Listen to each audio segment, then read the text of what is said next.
नमस्कार, स्वागत है आपका। आपके साथ मैं हूं ज्योत्सना पाटनी और आप देख रहे हैं प्रहार। प्रहार की शुरुआत करते हैं हरियाणा की खबर के साथ। हरियाणा में प्रचंड बहुमत के साथ बीजेपी ने सत्ता वापसी की है। नायब सिंह सैनी फिर से हरियाणा की कमान संभालने वाले हैं और नायब सिंह सैनी के शपथ ग्रहण समारोह की तारीख फाइनल हो गई है, जिसका बेसब्री से इंतजार किया जा रहा था। नायब सिंह सैनी के शपथ ग्रहण की तारीख सामने आ गई है। 17 अक्टूबर को नायब सिंह सैनी मुख्यमंत्री पद की शपथ लेंगे। शपथ ग्रहण समारोह पंचकुला के परेड ग्राउंड में सुबह ठीक 10 बजे होगा। प्रधानमंत्री नरेंद्र मोदी भी शपथ ग्रहण समारोह में शामिल होंगे। बीजेपी शासित राज्यों के मुख्यमंत्री भी सैनी के शपथ ग्रहण समारोह में शामिल होंगे। मोटे रूप से फाइनल है कि 17 तारीख को प्रधानमंत्री जी का नोट हमको मिल गया है, तो 17 तारीख को पंचकुला में और मुख्यमंत्री जी और अन्य जो मंत्रिमंडल के साथी हैं उन सब का शपथ ग्रहण समारोह पंचकुला में होगा। दिन तारीख निर्धारित कर लिया गया है। मेरे सहयोगी पुनीत परिंजा चंडीगढ़ से इस वक्त हमारे साथ लाइव जुड़ चुके हैं। पुनीत, इसी तारीख का इंतजार किया जा रहा था जिस दिन बतौर हरियाणा के मुख्यमंत्री एक बार फिर से नायब सिंह सैनी शपथ लेंगे। अब वो तारीख सामने आ गई है, किस तरह से तैयारियों को अंजाम दिया जा रहा है?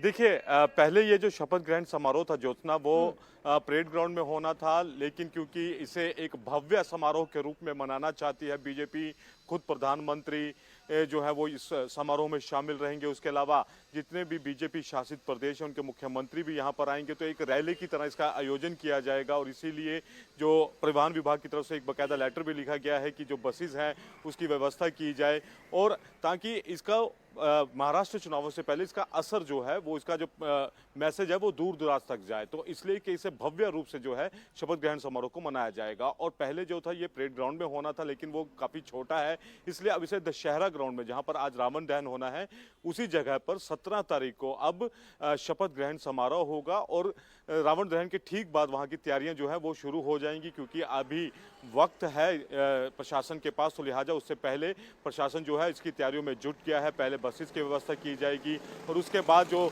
जैसे यह दशहरा संपन्न होगा और उसके बाद इस ग्राउंड को फिर से सुचारू रूप से ठीक करने की कोशिश जो है, कवायद जो है वो शुरू कर दी जाएगी। जी बिल्कुल पुनीत, एक बड़ा मैसेज और शक्ति प्रदर्शन की भी इस शपथ ग्रहण समारोह में कोशिश की जाएगी करने की, और यही कारण है कि बड़े ग्राउंड को चुना गया है। बहुत शुक्रिया आपका तमाम जानकारी, तमाम अपडेट्स के लिए। अब बात असत्य पर सत्य और अधर्म पर धर्म की विजय के महापर्व की। आज विजयदशमी है। देश के अलग अलग हिस्सों में रावण दहन की तैयारी चल रही है, शस्त्र पूजा की जा रही है। आज रक्षा मंत्री राजनाथ सिंह ने दार्जिलिंग के सुकना कैंट में विजयदशमी के मौके पर शस्त्र पूजा की, दुनिया को भारत की ताकत का ट्रेलर दिखाया। तो नागपुर में आरएसएस चीफ मोहन भागवत ने शस्त्र पूजन किया। वहीं भोपाल में मुख्यमंत्री मोहन यादव ने भी शस्त्र पूजा की। तो गोरखपुर में मुख्यमंत्री योगी आदित्यनाथ ने गोरखनाथ मंदिर में शक्ति साधना की, और ये तस्वीरें हम आपको दिखा रहे हैं। सबसे पहले बात आरएसएस चीफ मोहन भागवत की करते हैं, जिन्होंने विजयदशमी के मौके पर हिंदुओं से एकजुट होने की अपील की है। भागवत ने कहा कि दुर्लभ रहना अपराध है, दुर्बल रहना अपराध है। हिंदू समाज को समझ में यह आना चाहिए। आरएसएस प्रमुख ने यह भी कहा कि हाल ही में गणेशोत्सव के दौरान विसर्जन जुलूसों पर पथराव हुआ। क्यों हुआ? इसका कोई कारण नहीं था। ऐसे में प्रशासन को फौरन एक्शन लेना चाहिए, गुंडागर्दी नहीं चलनी चाहिए। भागवत ने देश में बढ़ रहे कट्टरपंथ को लेकर भी सवाल खड़े किए। कहा, डेमोक्रेटिक तरीके से विरोध होना जरूरी है, लेकिन कुछ लोग हिंसा पर उतर आते हैं, डर और दहशत फैलाने की कोशिश की जाती है। दरअसल आज आरएसएस का स्थापना दिवस भी है। विजयदशमी के मौके पर हर साल संघ में पथ संचलन का आयोजन किया जाता है, जिसमें पहले स्वयं सेवकों का पथ संचलन होता है। उस दौरान 2 पथ संचलन की टुकड़ियां निकलती हैं। खास बात यह है कि आज के कार्यक्रम में आरएसएस चीफ के अलावा इसरो के पूर्व प्रमुख राधाकृष्णन मुख्य अतिथि थे। इसके अलावा शस्त्र पूजन कार्यक्रम में केंद्रीय मंत्री नितिन गडकरी, महाराष्ट्र के डिप्टी सीएम देवेंद्र फडणवीस भी मौजूद रहे। भारत आगे बढ़ रहा है, लेकिन भारत आगे न बढ़े ऐसा चाहने वाली शक्तियां भी दुनिया में है, जिनके निहित स्वार्थ मार खाते हैं भारत के प्रमुखत्व के कारण। वो अपेक्षा तो यही है कि उनका विरोध होगा, तरह तरह की चालें वो चलेंगे, भारत को दबाने का, एक विशिष्ट मर्यादा के अंदर ही बढ़ने देने का प्रयास करेंगे। वैसा हो भी रहा है। क्योंकि आखिर अभी तक भारत छोड़कर बाकी विश्व ने अपने स्वार्थ की बलि देकर भी दुनिया को बड़ा करने का मार्ग पकड़ा नहीं है। हम ये करते हैं, आज भी कर रहे हैं, सबको मदद करते हैं। हमारी शत्रुता करने वालों को भी आवश्यकता में मदद करने वाले हम हैं। शांति रहे इसलिए अपने हितों का बलिदान भी हमने कई बार किया है और करते हैं। ऐसा स्वभाव दुनिया में नहीं है और इसलिए भारत आगे बढ़ रहा है या कोई भी देश आगे बढ़ रहा है, कल चल के हमारा स्पर्धक बनेगा ऐसा डर जिनको लगता है, वो उस देश में तरह तरह के उत्पाद करने में कम नहीं करते। भाषा तो विश्व बंधुत्व की होती है, परंतु वो वहां तक ही है। अपने निहित स्वार्थ ठीक रहने चाहिए, अपनी सुरक्षा को धक्का नहीं लगना चाहिए। संघ प्रमुख ने हमास इजराइल युद्ध को लेकर बांग्लादेश के मौजूदा हालातों का भी जिक्र किया। भागवत ने कहा कि बांग्लादेश में हिंदुओं पर अत्याचार हो रहा है, उन्हें एकजुट होना चाहिए। हिंसा का सहारा लिए बिना भी संगठित रहना जरूरी है। भागवत ने कहा कि बांग्लादेश में भारत के खिलाफ साजिश हो रही है, कट्टरपंथी भड़का रहे हैं, भारत को दुश्मन बनाने का नैरेटिव चलाया जा रहा है, भारत के खिलाफ पाकिस्तान से दोस्ती का एजेंडा चलाया जा रहा है, पाकिस्तान के परमाणु हथियारों का हवाला दिया जा रहा है, भारत को आगे बढ़ने से रोकने की साजिश तक रची जा रही है। अब हमारे पड़ोस में ही बांग्लादेश में क्या हुआ, उसके कुछ तात्कालिक कारण और पहलू है, ये बात ठीक है, लेकिन इतना बड़ा उत्पाद तो उससे नहीं होता।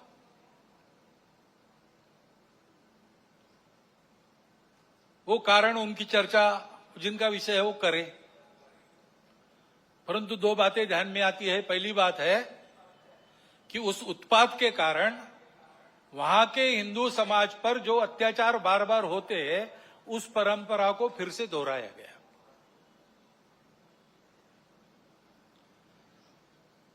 पहली बार वहां का हिंदू संगठित होकर अपने बचाव में रास्ते पर आया, इसलिए कुछ बचाव हो गया, परंतु कहीं कोई गड़बड़ हो, दुर्बलों पर अपना गुस्सा निकालने की ये जो कट्टरपन की प्रवृत्ति है, वो प्रवृत्ति जब तक वहां विद्यमान है, तब तक वहां के हिंदू क्या, वहां के सभी अल्पसंख्यक, उनके सर पे खतरे की तलवार लटकी रहेंगी। और इसलिए जहां कहीं भी हम हैं, वहां संगठित रहना, सशक्त रहना। अब वहां चर्चाएं ऐसी चलती है बांग्लादेश में कि भारत से हमको खतरा है, और भारत से खतरा है इसलिए पाकिस्तान को साथ लेना चाहिए, वही हमारा प्रामाणिक मित्र है। और दोनों मिलके, क्योंकि उनके पास न्यूक्लियर वेपन्स है, हम भारत को रोक सकते हैं। जिस बांग्लादेश के निर्माण में भारत की पूरी सहायता हुई, जिस बांग्लादेश के साथ भारत ने अब तक कोई वैरभाव रखा नहीं, आगे भी नहीं रखेंगे, उस बांग्लादेश में ये चर्चाएं हो रही है। तो वहीं देश के रक्षा मंत्री राजनाथ सिंह ने भी शस्त्र पूजा की। रक्षा मंत्री राजनाथ सिंह पश्चिम बंगाल के दार्जिलिंग पहुंचे, जहां वो सुकना कैंट में शस्त्रों की पूजा अर्चना करते हुए नजर आए। उससे पहले उन्हें तिलक लगाया गया। शस्त्र पूजा के बाद राजनाथ सिंह ने बड़ा बयान दिया। राजनाथ सिंह ने कहा कि भारत पर आंच आए ये बर्दाश्त नहीं किया जाएगा। राजनाथ सिंह ने यह भी कहा कि शस्त्र की पूजा करने का ये साफ संदेश होता है कि जरूरत पड़ने पर उसका पूरी ताकत के साथ प्रयोग भी किया जाएगा। अगर हमें हमारे हितों पर आंच दिखी तो मैं यहाँ यह भी स्पष्ट कर देना चाहता हूँ कि हम कोई भी बड़ा कदम उठाने से पीछे नहीं हटेंगे। साथियों, मैं इस बात का देशवासियों को विश्वास दिलाता हूँ। साथियों, किसी भी वस्तु की पूजा करने का यह स्पष्ट संकेत होता है कि जरूरत पड़ने पर उसका पूरी ताकत के साथ प्रयोग किया जाएगा। यह आयोजन आप लोगों की सतर्कता और नेशनल सिक्योरिटी के प्रति जवाबदेही को यह सूचित करता है। वैसे तो हम देख रहे हैं कि हमारी सीमाओं पर सेनाओं की मुस्तैदी के चलते कहीं किसी प्रकार की कोई घटना की संभावना दिखाई नहीं देती है। बावजूद इसके वर्तमान में जैसी परिस्थितियां चल रही हैं, पड़ोसियों की किसी हरकत की संभावना से किसी भी सूरत में इनकार भी नहीं किया जा सकता है। रक्षा मंत्रालय का उत्तरदायित्व संभालने के बाद से ही मैंने हमेशा इस बात पर बल दिया है ये ग्लोबल सिनेरियो चाहे कुछ भी हो, पर हमें अपनी तैयारियों में कहीं कोई कमी किसी भी सूरत में नहीं रखनी है। तो वहीं उत्तर प्रदेश के मुख्यमंत्री योगी आदित्यनाथ इन दिनों गोरखपुर में शक्ति साधना कर रहे हैं। उन्होंने दशहरे के मौके पर पूजा अर्चना की। आज वो गोरखपुर में विजयदशमी के मौके पर निकलने वाली शोभा यात्रा में भी शामिल होंगे। शोभा यात्रा का समापन मानसरोवर रामलीला मैदान में होगा, जहां प्रभु श्री राम का पूजन और राज्याभिषेक मुख्यमंत्री योगी आदित्यनाथ करेंगे। अब मध्य प्रदेश की बात कर लेते हैं। मुख्यमंत्री मोहन यादव ने भोपाल में शस्त्र पूजन किया। उन्होंने अपने आवास पर अब से कुछ देर पहले पूजा की। इसके बाद सीएम मोहन यादव दशहरे के मौके पर महेश्वर और इंदौर में शस्त्र पूजन कार्यक्रम में शामिल होंगे। मोहन यादव महेश्वर में देवी अहल्याबाई की मूर्ति पर पुष्पार्पण करेंगे, शस्त्र पूजन करेंगे। आज मुख्यमंत्री मोहन यादव के आदेश के बाद लोकमाता अहल्याबाई होलकर की 300वीं जयंती पर पूरे प्रदेश में शस्त्र पूजन का आयोजन किया जा रहा है, जिसकी अगुवाई खुद मुख्यमंत्री कर रहे हैं। युगों युगों से दशहरे का पर्व हम सबको हमारी सनातन संस्कृति से जोड़ता है और सच में आज शस्त्र पूजन करके दशहरा पूरा देश का सनातन धर्मी पूरा समाज मनाता है। कई कारणों से आज का महत्व है। आज खास करके हमारी स्वर्गीय राजमाता विजय राजा सिंधिया जी का भी जन्मोत्सव है। मैं उनको भी नम्र श्रद्धांजलि अर्पित करता हूँ, उनको स्मरण करता हूँ। ऐसी पुण्य श्लोक अहिल्या माता को भी स्मरण करना चाहूँगा, जिनकी 300वीं जयंती चल रही है। आज इसी अवसर पर हमने पूरे प्रदेश में दशहरा उत्सव उनके नाम पर मनाने का निर्णय किया है। तो वहीं मध्य प्रदेश के खरगोन जिले में देवी अहल्याबाई की राजधानी महेश्वर है, जहां आज सीएम मोहन यादव पहुंचेंगे। अहल्या देवी होलकर ने साल 1767 से 1795 तक 28 सालों तक शासन किया था। आज रानी अहल्याबाई के जिस किले में पहुंचकर मुख्यमंत्री मोहन यादव शस्त्र पूजन करने वाले हैं, वहां से हमारे सहयोगी अमिताभ अनुराग ने एक खास रिपोर्ट तैयार की है। देखिए आप। एक हाथ में शस्त्र और दूसरे हाथ में शास्त्र को धारण करने वाली नारी शक्ति के प्रतीक रानी अहल्याबाई की राजधानी महेश्वर में इस वक्त इंडिया टीवी मौजूद है।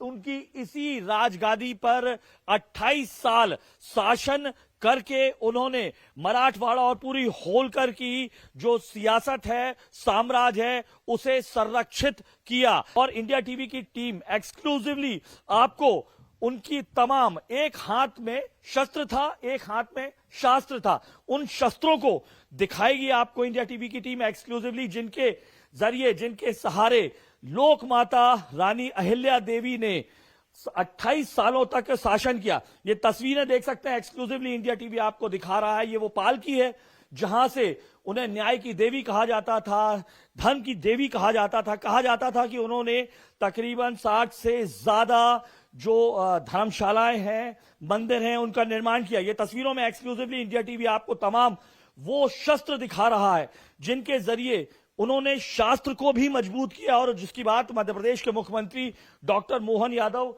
खुद कर रहे हैं। उन्होंने साफ तौर पर ऐलान किया है कि दशहरे के मौके पर तमाम जिला मुख्यालयों में मंत्री, सांसद और विधायक शस्त्र पूजन करेंगे। इंडिया टीवी एक्सक्लूसिवली आपको तमाम वो हथियार दिखा रहा है। तकरीबन 300 साल पुराने इन हथियारों के जरिए रानी अहिल्या बाई जो थी, उन्होंने अपने होलकर साम्राज्य की रक्षा की, और न केवल रक्षा की बल्कि नारी शक्ति को न केवल शिक्षित किया बल्कि उनकी एक सेना भी बनाई।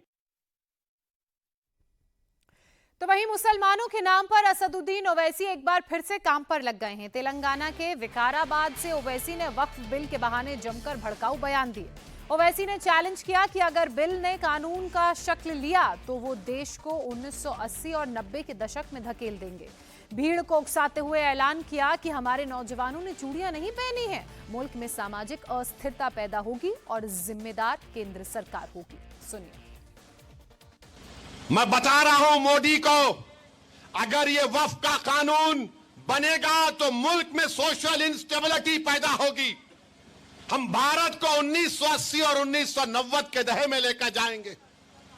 हम एक मस्जिद को खो चुके हैं मोदी, अब कोई मस्जिद कब्रिस्तान को नहीं खोएंगे।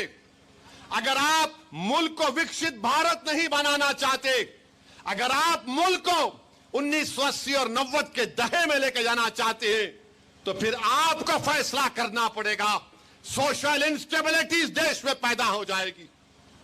अगर कल को आकर बोलेगा ये शिवा रेड्डी पेट की मस्जिद को मैं तोड़ दूंगा, तो क्या का नौजवान चूड़ियां पहन के बैठ जाएगा? कि यहां के बुजुर्ग बोलेंगे कि मैं ज़ईफ हो गया, अब मैं कुछ नहीं करूंगा। बुड्ढा भी बोलेगा मरना है तो मस्जिद की हिफाजत करके मरूंगा।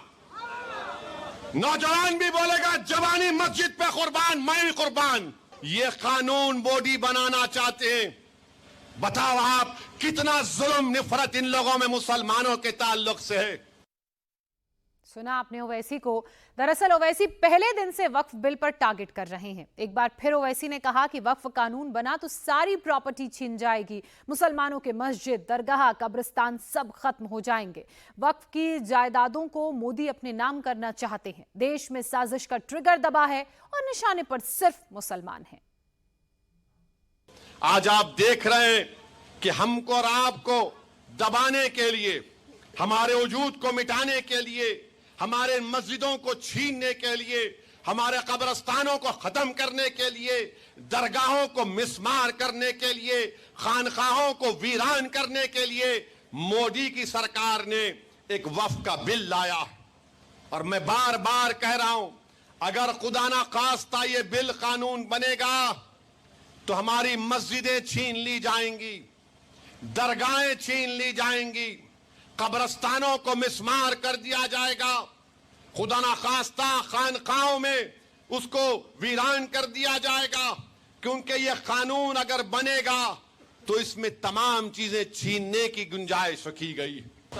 100 साल पुराने अब आके यह कानून बनेगा तो बोलेंगे नहीं ये मस्जिद नहीं है, रजिस्टर्ड डीड कहां लाओ।